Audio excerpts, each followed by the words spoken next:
What's up, y'all? We're in the Big Apple, and you already know we had to pull up to the legendary Katz Delicatessen. Today, my wife and I, along with our good friends the Caffreys, are braving the line. 45 minutes, but trust me, it's worth every second. The energy in here is next level. Crowds packed wall to wall, the smell of freshly sliced pastrami in the air, and the carvers working their magic behind the counter. Since 1888, Katz has been serving up one of the most iconic sandwiches in New York. Towering layers of pastrami stacked high on rye with a little mustard to seal the deal. And today we're diving in to see if it really lives up to the hype. This sandwich is next level fire. I have to try and recreate this. Watch me work. Alright, let's get started. So the first thing we're going to do is start our brining liquid. And for our brining liquid, we have 8 cups of water in this pot. We're going to put 3.5 cups of kosher salt, 1 cup of brown sugar, 4-star anise pods, 2 tablespoons of allspice berries, 2 tablespoons of yellow mustard seed, 4 teaspoons of cloves. Get all of those out. We'll use some pink curing salt. And last but not least, 6 bay leaves. Mix this all in.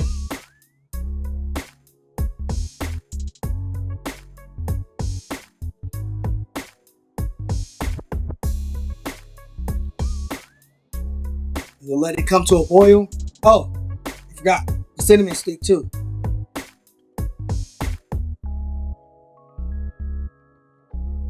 We'll let it come to a boil, and then we'll pour it into our brining bucket. We're gonna drop the brisket in. Let's start breaking down this brisket. We're gonna remove the fat off of here. So we'll grab us a paring knife, start removing a lot of this thick fat that won't render down once we start cooking it. So, but we're not going to remove too much of it because we need some of this fat for flavor. But we will remove all of the thick, hard fat.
So I'm done breaking down the brisket.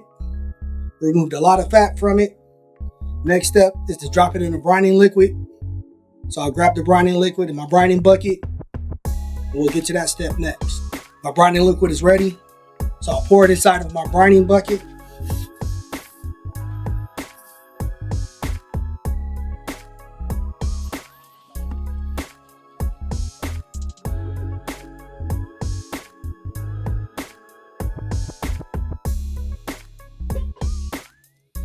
I'll add some ice to cool it down.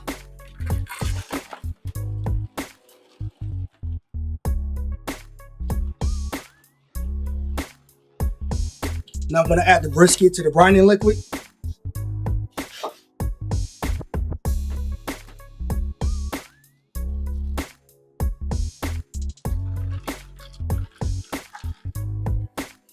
Making sure it's completely submerged. So I'll add some more water to make sure it's completely covered.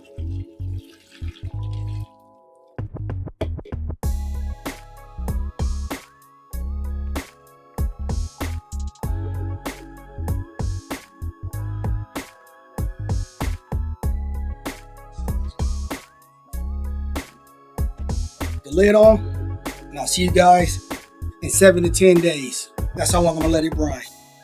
Let's get into this rub we're gonna use for this brisket. I have 8 tablespoons of black peppercorn, 4 tablespoons of coriander seed, 4 tablespoons of brown sugar, 4 tablespoons of garlic powder, 2 tablespoons of onion powder, 4 tablespoons of yellow mustard seed, and 2 tablespoons of mustard powder. So I'll get my coffee grinder or spice grinder, and I'll put the black peppercorns inside.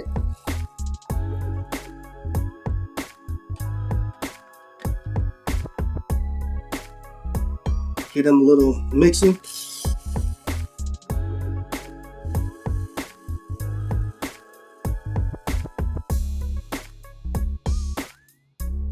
Nice coarse grind on them. Drop them into my bowl.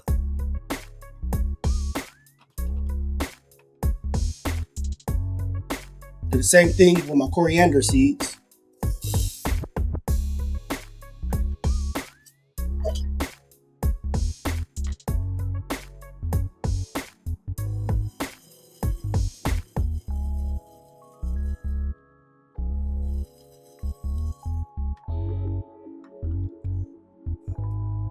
Drop these over here. Stay out the way. Mix in the rest of my seasonings. Brown sugar.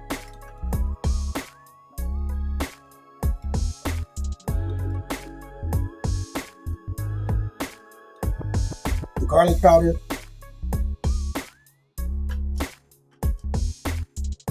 Onion powder. Yellow mustard seeds.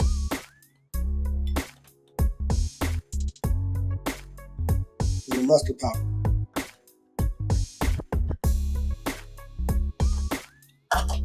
Mix this all in. And I'll grab my brisket and start seasoning it up. So my brisket's done brining. I had it brining in the fridge for about 9 days.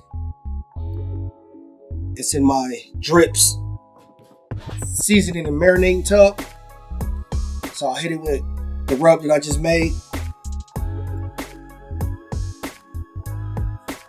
A nice layer of seasoning on this guy.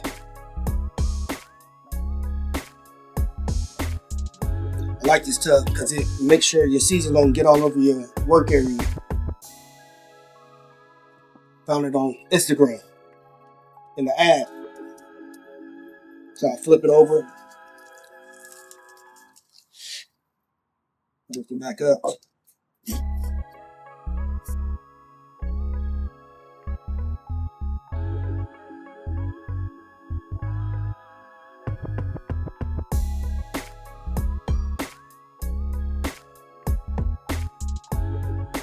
So I got my brisket all seasoned up. What I'm gonna do is I'm gonna put it on the smoker for 24 hours. I don't know how long Katz does it, but I'm gonna do it for 24 hours. So I'll move it over and pop it on my Traeger. I got it at 190 right now, and I'll leave it on 190 for about 12 hours, and I'll take the brisket off, wrap it up, and crank the temperature up to 225 or 250, and let the smoke finish until it reaches the internal temperature of 203. Then I'll pull it, let it rest, and start slicing into it and building the sandwich up.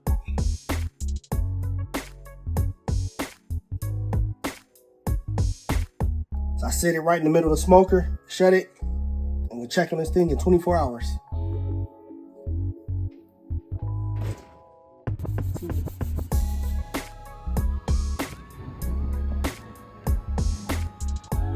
Brisket's off the smoker, it's rested for about 2 hours. I'm gonna cut into it and see what we're looking like.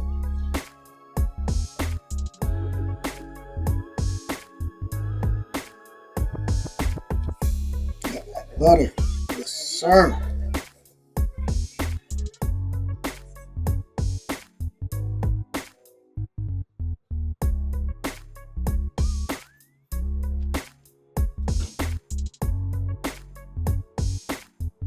Look at that.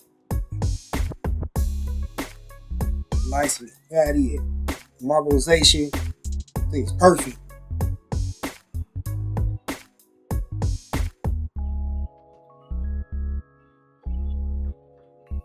pastrami is sliced.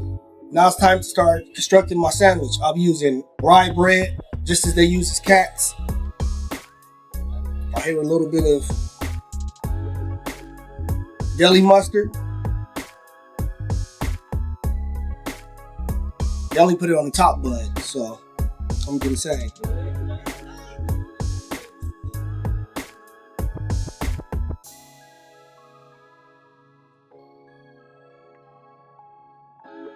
Pastrami. Slice it right down the center. Stack it up.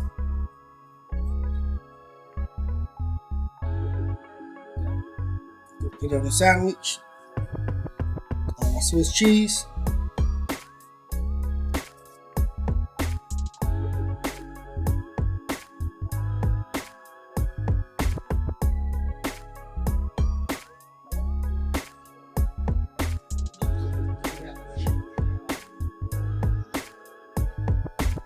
Slice that bad boy in half. There you have it. So you saw what mine looked like. This is what Katz look like. Those sandwiches look amazing. All right, it's the moment of truth. Find out if my pastrami is as good as Katz. Let's jump in here.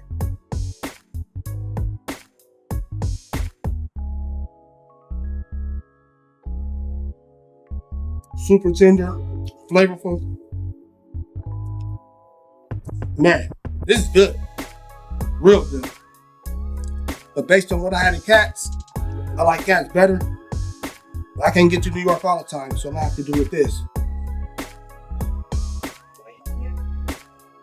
If you try this recipe, let me know in the description below. And if you had Katz, let me know how it stacks up to Katz. I'm out.